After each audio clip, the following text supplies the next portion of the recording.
चलो आज हम पढ़ेंगे कंप्यूटर। हमारा रीजन है कंप्यूटर पढ़ने का क्योंकि आपके एग्जाम है और एग्जाम में आपको क्वेश्चंस आएंगे एमसीक्यू, 1 क्वेश्चन 4 ऑप्शंस और आपने एक ऑप्शंस पे टिक लगाना है। हम इसको एज ए पैराग्राफ की तरह पढ़ेंगे और जहां जहां आपको इंपॉर्टेंस होगा मैं आपको बताऊंगी, आप उसे टिक मार्क करेंगे। ठीक है, तो स्टार्ट करते हैं हम। What is computer? Computer is the instructions. A computer is the electronic machine. देखो कंप्यूटर एक इलेक्ट्रॉनिक मशीन है। ठीक है, तो क्वेश्चंस कैसे होगा आपका कि computer is a dash machine, तो आप क्या करोगे वहां पे फिल करना होगा इलेक्ट्रॉनिक, लेकिन आपको ऑप्शन आएंगी। ऑप्शन कैसे होगी? Electronic, electric, device, none of this. तो आप कहाँ पे टिक करोगे? Electronic. Clear? That make our work easier and more efficient. कि ये हमारे काम को बहुत आसान बना देता है।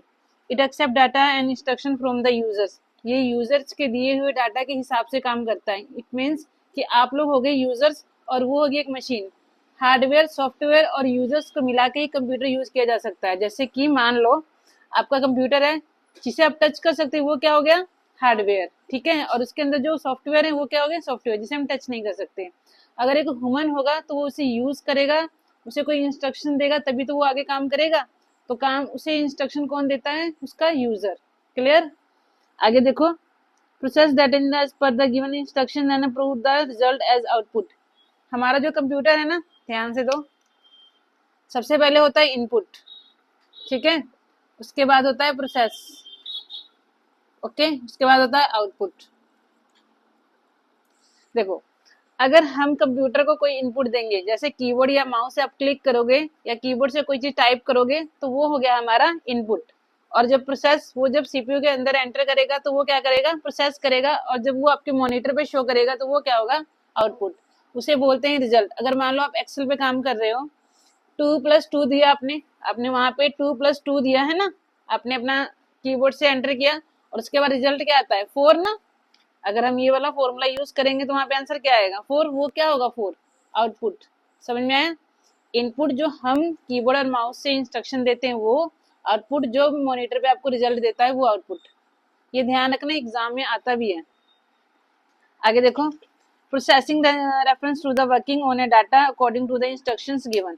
कि जो भी डेटा है वो उसके अकॉर्डिंग वर्क करता है। अगर मान लो आपने पेंट ओपन किया तो क्या होगा? पेंट ही ओपन होगा ना, जो हम इंस्ट्रक्शन देंगे वही वर्क करेगा। ऐसा तो नहीं हमने पेंट ओपन किया और वर्ड ओपन हो जाए, नहीं ना, वो अपनी इंस्ट्रक्शन के अकॉर्डिंग वर्क करेगा। ठीक है, देन उसके बाद देखो, we can define a computer as a computer in the electronic machine that take raw data as a input. वही सेम रो डाटा जो हमने कीबोर्ड से प्रेस किया या माउस से हमने क्लिक किया। Perform the arithmetic and the logic operations and high speed and the prove the result of the output. इसके अंदर क्या लगे होते हैं? एएलयू, बताया था ना मैंने आपको, अर्थमेटिक लॉजिक यूनिट। ठीक है, ये प्रोसेस करता है, आपने जो भी इसमें कमांड दी उसको प्रोसेस करने के बाद वो बहुत फास्ट स्पीड से, हाई स्पीड से आपको आउटपुट शो कर देता है। कुछ ही सेकंड में आपके पास रिजल्ट होता है और आपको पता भी नहीं चलता कि हाँ उसने कब अपना वर्क किया है ना। आगे देखो, functions of computer is accept the information from the user through the versus input devices. जितने भी फंक्शन है कंप्यूटर के वो कौन काम करता है? इनपुट डिवाइसेस से ही काम करता है। जैसे कि कीबोर्ड, माउस, अगर कुछ भी डेटा आपको उसके अंदर एंटर करना होगा तो आप किस चीज का यूज करोगे? इनपुट डिवाइस का ना। इनपुट डिवाइस और आउटपुट डिवाइस क्या होते हैं मालूम है आपको? इनपुट डिवाइस वो डिवाइस होते हैं जो किसी भी वर्क को कंप्यूटर के अंदर लेके जाते हैं, जैसे कि कीबोर्ड, माउस, और अगर देखा जाए तो हमारा स्कैनर भी, क्योंकि पेज एंटर होता है ना उसमें, हम लोग किसी भी पेज को अगर उसके अंदर रखेंगे तो वो क्या करेगा? उसके जो वर्डिंग है उसको मॉनिटर में शो करेगा, है ना। समझी मेरी बात?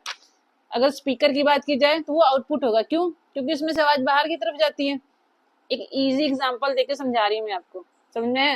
तो इनपुट जो कंप्यूटर के अंदर वर्क लेके जाएगा, आउटपुट जो कंप्यूटर के बाहर लेके जाएगा। जैसे प्रिंटर, पेज बाहर की तरफ आता है ना, छोटी सी एग्जांपल है, पेज की कहाँ जाता है? बाहर आता है ना, अंदर तो नहीं जाता। तो वो प्रिंटर क्या हो गया? आउटपुट। समझ में आया? तो जितने भी फंक्शन है कंप्यूटर के काम करते हैं कैसे? इनपुट डिवाइस की वजह से। ठीक है, it perform the arithmetic and logic operation on the data. It prove that the desired result as a user. जो भी यूजर्स का रिजल्ट का डिजायर होगी, उसकी जो भी इच्छा होगी, वो कंप्यूटर उसकी जो डिजायर है वो कंप्लीट कर देगा। क्योंकि अगर हम कमांड बिल्कुल सही करेंगे तो हमारा रिजल्ट अपने आप सही आएगा। समझ में आया आपको? आगे देखो, origin of the word of the computer। अब हम ये देखेंगे कि कंप्यूटर वर्ड आया कहाँ से। द वर्ड कंप्यूटर जो डिवाइन्स फ्रॉम द लैटिन, जो लैटिन वर्ड है कंप्यूट, लैटिन शब्दावली में ना क्या हुआ कि कंप्यूटर को सबसे पहले कंप्यूट कहा गया, ठीक है, which means to the calculate, इसका मतलब होता है कि कैलकुलेशन करना।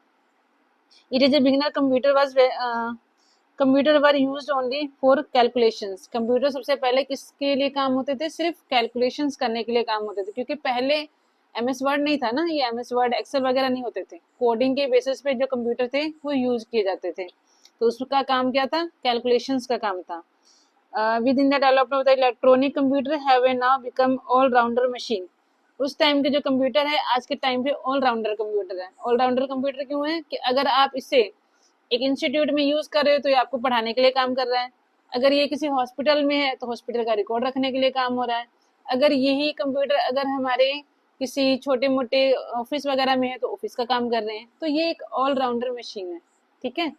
आगे देखो, capable of the performing a wide wages of task, वो हर तरह का टास्क कंप्लीट कर, अभी मैंने आपको बताया ना कि जिससे जहां भी यूज करो वैसे होगा, तो ये हर तरह का टास्क जो है कंप्लीट कर सकता है। Modern computer can the execute of the genetic set in the instructions now as the program, computer modern computer में जितने भी कमांड्स की जाती है उसे एक्चुअल क्या कहा जाता है, प्रोग्राम। जब भी आप यूज करते हैं उसे क्या कहते हैं, प्रोग्राम ना, कि मैम एमएस प्रोग्राम कर लें हम, है ना, same. These programs allow the computer to perform a wide range of operations from the calculation to complex problem solving, ये हमारे किस काम आते हैं, हमारी प्रॉब्लम को सॉल्व करने के काम आते हैं। फादर ऑफ कंप्यूटर, देखो ये बहुत इंपॉर्टेंट क्वेश्चन है, इसे आप टिक कर लो, Charles Babbage. Father of computer कौन था, चार्ल्स बाबेज, ठीक है, ये एग्जाम में अक्सर क्वेश्चन आता है। ये कब था, 19th सेंचुरी में, मतलब 19th सेंचुरी में फादर ऑफ कंप्यूटर कौन थे, चार्ल्स बाबेज, ओके। ये जो है जनरेशन ऑफ कंप्यूटर, ये अक्सर एग्जाम में आता ही आता है, first generation, second generation, third generation, fourth generation और फिफ्थ जनरेशन, ये हमारे पास जनरेशन है। और सिक्स जनरेशन जो अभी आप यूज कर रहे हो, सिक्स जनरेशन नॉर्मली अगर हम देखा जाए तो हम फिफ्थ जनरेशन पर ही है, जो एआई है और रोबोटिक है ना, वो हमारी सिक्स जनरेशन है, ठीक है। First generation, second generation, third generation, fourth generation और फिफ्थ जनरेशन जो 2010 से चल रहा है ना, ये फिफ्थ जनरेशन के ही कंप्यूटर है। लेकिन अगर आप एआई पे जाओ, रोबोटिक पे जाओ, वो सब किस जनरेशन में आ जाएंगे, सिक्स जनरेशन में, क्लियर। तो इसके ईयर वगैरह सब अच्छे से याद कर लेना, इसे टिक कर लो, और ये पेपर में 100% आता है। आगे देखो, फर्स्ट जनरेशन, इसे अच्छे से पढ़ना, हमारे साथ जितनी भी जनरेशन है ये हम ध्यान से पढ़ेंगे, ठीक है। फर्स्ट जनरेशन देखो, जहां जहां टिक करने के लिए बोलेंगे वो टिक कर लेना। First generation of computer use the vacuum tube, पहली जनरेशन थी कंप्यूटर की, उसमें कौन से ट्यूब यूज हुए थे, वैक्यूम ट्यूब, तो वहां पे टिक कर लो। फर्स्ट जनरेशन में कौन सी ट्यूब यूज थे, वैक्यूम ट्यूब, ठीक है। और इसे कब बनाया गया था, 1940 से 1956 में, ठीक है। और ये वैक्यूम ट्यूब बहुत ही बड़ी मतलब बहुत बड़े साइजेस में होते थे, आप मान के चलो कि एक रूम जितना बड़ा ना फर्स्ट जनरेशन का कंप्यूटर हुआ करता था, ठीक है। और उससे यूज करने के लिए एसी भी चाहिए था, बिकॉज वो कभी भी इतनी ज्यादा हीट, जो ट्यूब होते हैं ना, आप अगर आप इस जमाने में बात करो अगर ट्यूब की, तो आपने येलो वाले बल्ब देखे है ना, देखे हैं येलो वाले बल्ब, अगर उसे रूम में लगा दे तो कितनी हीट पैदा करते हैं ना, वो ट्यूब बेसिस होते हैं। और जो आजकल ये होती है ये सब क्या है, एलईडी बेसिस है, ठीक है। तो जो पहले जनरेशन के कंप्यूटर थे वो भी ट्यूब बेसिस थे, उसमें इतनी ज्यादा हीट होती थी ना कि वो बिना एसी के यूज नहीं कर सकते थे, ठीक है। और उनका साइज भी बहुत ज्यादा बड़ा था। तो ये क्वेश्चन बनता है, इसमें क्या यूज होता था, वैक्यूम ट्यूब। और ये कब बना था, 1940 से 1956 तक, और ये बड़े साइजेस में होते थे। और इसकी एक एग्जांपल दी गई है, ENIAC कंप्यूटर का नाम है, ये टिक कर लो, तुम्हें पता मुझे फर्स्ट जनरेशन के कंप्यूटर का नाम क्या था। ओके, क्लियर हो गया। बस आओ सेकंड जनरेशन पे, 1956 से 1963 तक बना था, ये भी ध्यान में रखना। और सेकंड जनरेशन कंप्यूटर में यूज किया गया था ट्रांजिस्टर, पहले में वैक्यूम ट्यूब और दूसरे में ट्रांजिस्टर, ठीक है। अब इसके लगाने से क्या हुआ था, कंप्यूटर का साइज थोड़ा सा छोटा हो गया था, थोड़ा सा फास्ट हो गया था, पर पहली जनरेशन के कंप्यूटर से जो सेकंड जनरेशन कंप्यूटर थे वो थोड़े से क्या थे, महंगे थे, क्लियर। और जो फर्स्ट जनरेशन का कंप्यूटर था वो थोड़ा सा क्या था, स्लो स्पीड था। और जो सेकंड जनरेशन का कंप्यूटर था वो उससे थोड़ा सा फास्ट था, ठीक है। बट एक्सपेंसिव होने की वजह से वो बहुत ज्यादा क्या था, बिकता नहीं था। ओके, बाइंग उसकी परचेजिंग थोड़ी कम थी। और उसका नेम क्या था जब उन्होंने बनाया था? TX-0, ये भी ध्यान रखना। थर्ड जनरेशन कंप्यूटर पे पहुंच जाओ, 1964 से 71 तक। थर्ड जनरेशन कंप्यूटर देखो, पहले में था वैक्यूम ट्यूब, दूसरे में था ट्रांजिस्टर, और थर्ड में आ गया क्या? आईसी, मतलब इंटीग्रेटेड सर्किट। ठीक है, IC made in the computer much smaller, IC लगने की वजह से कंप्यूटर का साइज और छोटा हो गया था। एंड द रिलायबल, मतलब उसकी स्पीड बहुत अच्छी हो गई थी और बहुत ही स्मूथ चलता था वो। ठीक है, सेकेंड जनरेशन मशीन के मुकाबले। एंड मोस्ट कंप्यूटर है in the mid of the late of the 1960, मतलब 1960 के मिड तक आईसी जो था वो इन्वेंट हो चुका था। while the generation in the consider to have the lasted from the 1964 to 1971, पर एक्चुअल में उसे कहाँ से काउंट होता है? 1964 से 1971 तक। ओके, देन उसके बाद आओ फोर्थ जनरेशन पे। अब देखो फोर्थ जनरेशन के कंप्यूटर की फोटो देख रहे हो ना, आज के कंप्यूटर के मुकाबले सेम सेम है ना। अगर चलो बढ़ते हैं 1972 से 2010 तक। फोर्थ जनरेशन कंप्यूटर में क्या यूज होना शुरू हो गया था? देखो, जब इसको इन्वेंट किया गया तो इसमें माइक्रो प्रोसेसर आ गए थे। ठीक है, इसमें क्या हो गया था? Micro processor. Common on the CPU, आपको नॉर्मली पता है कि इसमें सीपीयू होता है। Okay, micro processor is the single chip, ये इतनी छोटी सी चिप होती है। इंटेल प्रोसेसर आपने एड वगैरह में भी देखा होगा, उस पर इंटेल लिखा होता है। इंटेल एक कंपनी है जो ये प्रोसेसर बनाती है।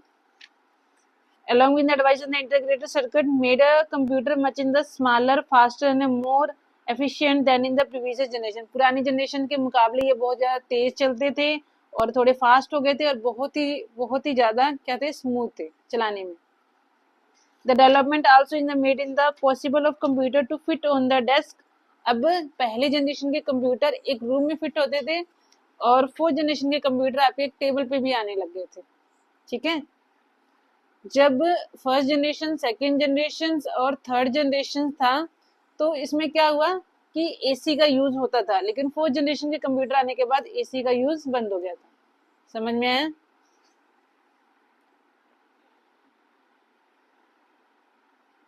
अब पढ़ते हैं फिफ्थ जनरेशन, 2010 टू प्रेजेंट। जो अब आप यूज कर रहे हो ना, वो फिफ्थ जनरेशन के कंप्यूटर में ऐड होते हैं। ओके, फर्स्टली जब एक चीज और याद रखना, जो फोर्थ जनरेशन के कंप्यूटर थे उसमें VLSI भी यूज होता था, VLSI। ठीक है, VL लिख लो, VLSI। और जो फिफ्थ जनरेशन का कंप्यूटर आया तब ULSI, मतलब वो था वेरी लार्ज स्केल इंटीग्रेटेड, ये है ultra large scale integrated. Fifth generation के कंप्यूटर में AI भी आ गया है। चलो देखो यहाँ पे पढ़ते हैं हम, ये एक वर्ल्ड वाइड वेब है एंड देन इन द इसमें AI यूज होने लगा और IBM कंपनी ये ज्यादा बनाती है। इसमें अब हम विंडो भी यूज होती है। कौन कौन सी विंडो? विंडो 8, विंडो 10 हम यूज करते हैं ना। हम आप लोगों को स्टार्टिंग में बताया गया ना कि हम कौन सी विंडो यूज करते हैं, ये सब आपको पता होना चाहिए। सिक्स जनरेशन, ये हमारी फ्यूचर जनरेशन है, मतलब जो रोबोटिक है। आपने अपने इंटरनेट पे देखा ही होगा कि रोबोट बन रहे हैं, है ना। जो रोबोटिक एक्चुअल में अगर हमारे पास आ जाएंगे तब हम सिक्स जनरेशन को उसमें काउंट करेंगे। बट जितने भी रोबोटिक टेस्ट पे ऊपर जितनी भी मशीनें बनाई गई है ना, वो सब सिक्स जनरेशन की हैं। सिक्स जनरेशन में पता क्या होगा? बस आप सोचोगे कि हमें ये कमांड करनी है और आप बोलोगे तब आपकी कमांड हो जाएगी। आपको जरूरत ही नहीं है कमांड करने या कुछ करने की। ओके, आगे चलो।